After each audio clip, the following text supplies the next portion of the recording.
ምናልባትም አብዛኞቻችሁ ተምኔሉ ላይ የጻፍኩትን ነገር ስታዩ ትደነግጡ ይሆናል ብዬ አስባለሁ። ዩቲዩብ ላይ ከ5 ዓመት ኦልሞስት 5 ዓመታት ያክል ሰርቻለሁ።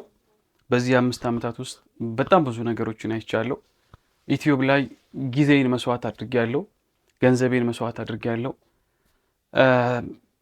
ጓደኝነት፣ የቤተሰብ ጊዜ ምናምን የሚባሉ ነገሮችን በሙሉ ዩቲዩብ ላይ መስዋዕት አድርጌያለሁ። ምክንያቱም ዩቲዩብ ላይ ስሰራ ይህን ያክል ዓመት ስቆይ እንዲህ ነገሮች ቀላል አልነበሩም። አንድ ቪዲዮ ለመስራት ብዙ ነገሮችን አልፋችሁ ነው ሰርታችሁ ኤዲት አድርጋችሁ አፕሎድ የምታደርጉት። ዛሬ እንግዲህ በዋናነት የመጣሁበት ይህን ቪዲዮ የሰራሁበት ምክንያት ምንድን ነው? ዩቲዩብ አቆምኩኝ።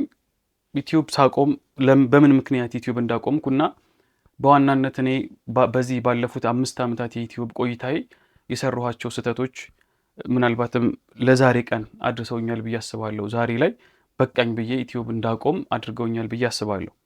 ስለዚህ እነዚህን 3 ስህተቶችን ብነግራችሁ እናንተም ዩቲዩብ ቻናል ላይ ስትሰሩ፣ ሶሻል ሚዲያ ላይ ቲክቶክ ላይ ስትሰሩ እንዲህ አይነት ስህተቶችን እንዳትሰሩ ምናልባት ይህ ቪዲዮ የተወሰነ አስተዋጽኦ ካበረከተ ብዬ አስቤ ነው። ይህን ቪዲዮ የማየትም ያለማየትም ምርጫ አላችሁ። ምናልባት እነዚህ 3 ስህተቶች ስነግራችሁ እማርባችኋለሁ ብላችሁ አስባችሁ ከሆነ ተመልከቱት ይህን ቪዲዮ። ካልሆነ ግን ልክ እንደ እስከዛሬዎቹ ቪዲዮዎቼ ቫሊዩ አድ የሚያደርግ አይደለም፣ በቃ አይጠቅመኝም ብላችሁ ካሰባችሁ በቃ ምንም ችግር የለም፣ ቪዲዮውን ልታቆሙ ትችላላችሁ። ምንም ኤዲት አላደርግም ይሄን ቪዲዮ ስለቅ ማለት ነው። ከደበራችሁ ውጡ በቃ። ምናልባትም ይሄ የመጨረሻ ቪዲዮ ሊሆን ይችላል። ከዚህ በኋላ አይ ዶንት ኖ ቪዲዮ ላለቅ እችላለሁ የሚል ሀሳብ አለኝ። ኤኒዌይስ ግን እነዚህን 3 ስህተቶችን ይጠቅሟችኋል፣ ትማሩባችኋላችሁ ያልኳቸውን እነሱን ከመናገሬ በፊት ምክንያቴን ብነግራችሁ ደስ ይለኛል።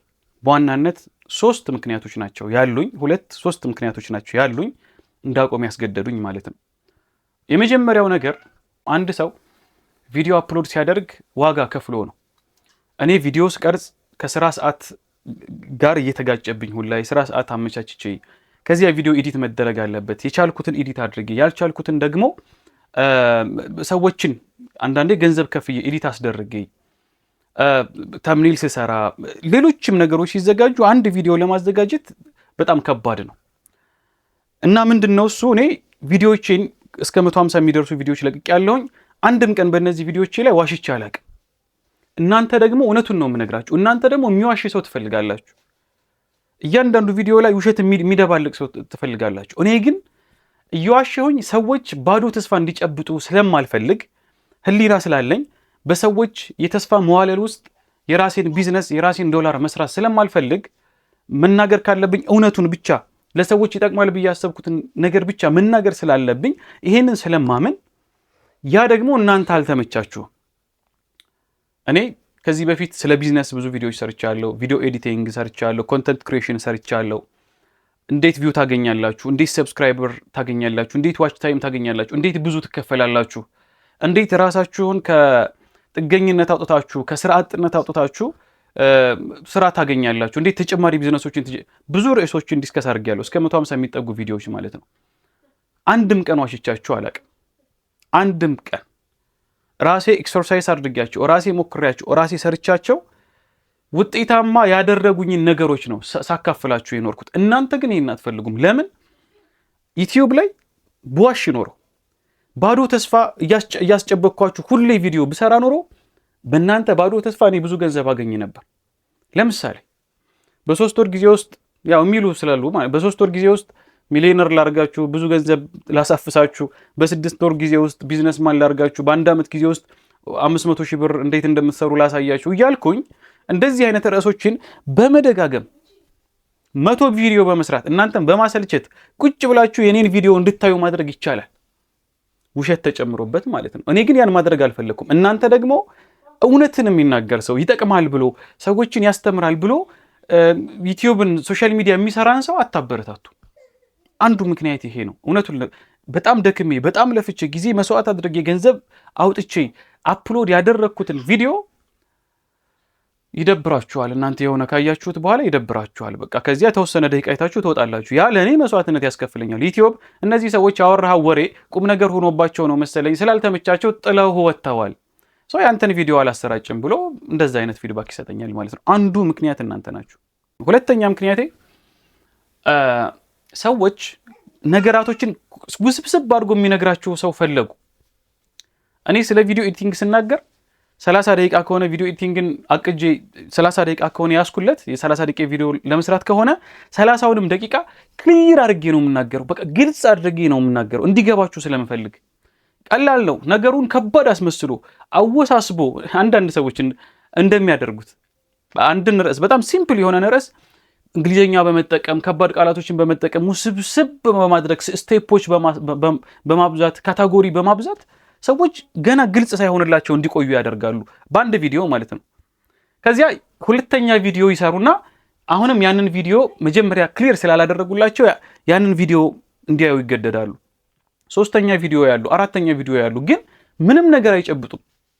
ራሳቸውን የቀየሩ ይመስላቸዋል፣ ግን ሪል ህይወታቸው ሲታይ አሁንም ገና ሞቲቬሽን ውስጥ ናቸው፣ ገና መነቃቃት ውስጥ ናቸው፣ ገና ብዙ ያልጨበጡት ነገር አለ። እና እኔ ነገራቶችን አወሳስቤ ሰዎችን ማወዛገብ ስለማልፈልግ ክሊርሊ ነው የምናገረው። እኔ ይሄ የምመጣቸው የቪዲዮ ሐሳብ ቀላል ይመስሏችኋል ማለት ነው። እናንተ የምታውቋቸው ይመስላችኋል። ለምንድን ነው እንደዛ የሆነው? ግልጽ አድርጌ ስለማወራ ነው። 4000 ሰዓት ለማግኘት ስል ግልጽ አድርጌ ነው የምናገረው፣ አላወሳስብም። 1000 ሰብስክራይበር በ15 ቀን ለመሙላት ስል ግልጽ አድርጌ ነው የምናገረው። 10 ቀላል ቢዝነሶች በቃ ከ10,000 ብር በታች የሚጀመሩ ስል ፕራክቲካሊ የተሞከሩና ግልጽ አድርጌ ነው የምናገረው። ያኔ እናንተ የሆነ ነገሩ ቀለላችሁና በቃ ያው ሰዎች ውስብስብ ነገር ይወዳሉ ታውቃለህ። እኔ ይሄን ደግሞ ማድረግ አልችልም። ሁለተኛ ምክንያት ይሄ ነው።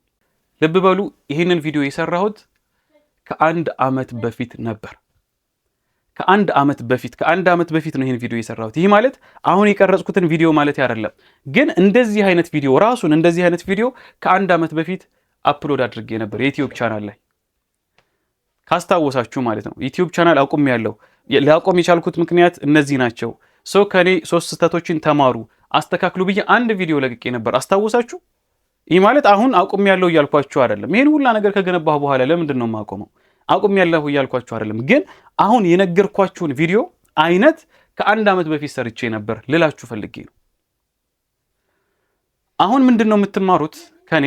እንዲህ እናንተን ሰርፕራይዝ ማድረግ ሳይሆን እናንተን ማጓጓት ሳይሆን ያኔ እንደነገርኳችሁ ተስፋ ቆርጬ ዩቲዩብ ቻናል መስራት አቁሜ ቢሆን ኖሮ ዛሬ ላይ አታገኙኝም ነበር። ይህንን ቪዲዮ ስሰራ አሁን ያካፈልኳችሁን ያለፉትን ቪዲዮዎች ስሰራ የዩቲዩብ ቻናሌ 3000 ሰብስክራይበር ብቻ ነበር የነበረው። ያውም አልሞላም 2900 700 ሰብስክራይበር ብቻ ነበር የነበረው ሞኔታይዝ ሆኜ ማለት ነው። ያንን ቪዲዮ ስሰራ ምንም አይነት ቪው አልነበረኝም። ያንን ቪዲዮ ስሰራ እደክማለሁ፣ ቪዲዮ አፕሎድ አደርጋለሁ፣ ሰዎች አይመለከቱትም። ሰዎች ትንሽ ደቂቃ አይተው ይወጣሉ። አያችሁ፣ ያ ተስፋ አስቆርጠኝ ቢሆን ኖሮ እጅ እንድሰጥ አድርጎኝ ቢሆን ኖሮ ዛሬ በአንድ ዓመት ጊዜ ውስጥ 50 እንግዲህ አስቡት 50 ምናምን ሺህ ሰብስክራይበር አላገኝም ነበር በአንድ ዓመት ጊዜ ውስጥ። ያን ቪዲዮ ከሰራው በኋላ 52,000 ሰብስክራይበር አግኝቻለሁ። ያችን ቪዲዮ የዛሬ ዓመት በዚህ ሰዓት አፕሎድ ካረኳት በኋላ ማለት ነው።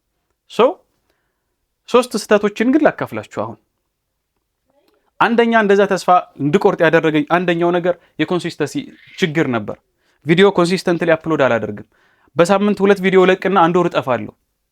ያ ደግሞ ኮንሲስተንትሊ መሄድ አለመቻሌ ምን አድርጎኛል?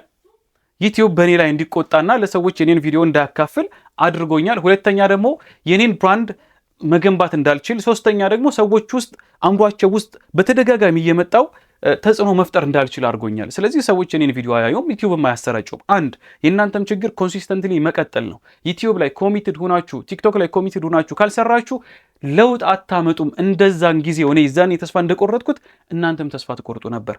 ሁለተኛ ብልጥ ሁኑ። ስለ ሰዎች ትምህርት፣ ስለ ሰዎች ግንዛቤ፣ ስለ ሰዎች እውቀት ብቻውን ማሰቡ ብቻውን ዋጋ የለውም። ብልጥ መሆን አለባችሁ። አላያችሁም? ብዙ ዩቲዩበሮች እንደኔ እንዳትሞኙ ማለት ነው። ለምሳሌ አንድ ርዕስ ይዛችሁ መጣችሁ ዩቲዩብ ላይ ገንዘብ ማግኘት ብላችሁ አንድ ቪዲዮ ለቀቃችሁ። ያ ቪዲዮ ቫይራል ከወጣ 10-20 ቪዲዮ ቅጥቅጥ ማድረግ አለባችሁ። ዩቲዩብ ላይ ገንዘብ መስራት የሚል የተለያየ ሐሳብ ያለው ግን ተመሳሳይ ርዕስ ይዛችሁ መምጣት አለባችሁ። ለምን? የመጀመሪያው ቪዲዮ ያቺ ርዕስ ላይ ቫይራል ከወጣ ከዚያ በኋላ የምትሰሩትን ቪዲዮ ቫይራል ይወጣል። ሰዎች የሚፈልጉት ያንን ነዋ። ኦንላይን ማርኬት ወይንም ኦንላይን ላይ ገንዘብ ለመስራት፣ አፕወርክ ላይ ገንዘብ ለመስራት፣ ቲክቶክ ላይ ገንዘብ፣ ዲጂታል ማርኬቲንግ ላይ ገንዘብ ለመስራት ብላችሁ ቫይራል ከወጣ ያ ቪዲዮ ያን መቀጥቀጥ አለባችሁ። እንዲህ እኮ ነው የሚያደርጉት። አሁን ታዋቂ የመሰሏችሁ ሰዎች እኮ ሁሌም ተመሳሳይ ነገር የሚያወሩት ለምንድን ነው? በተለያየ ቃል ያቺ ርዕስ ያቺ አይዲያ ቫይራል ስለምትወጣ ነው። ስለዚህ ሰዎችን ይጠቅማል፣ ሰዎችን ያስተምራል፣ ይሄ ብቻውን መስፈርት አይደለም። እናንተ መጠቀም አለባችሁ። ስለዚህ ሰዎች የሚወዱትን ርዕስ ደጋግማችሁ ቪዲዮ ስሩበት።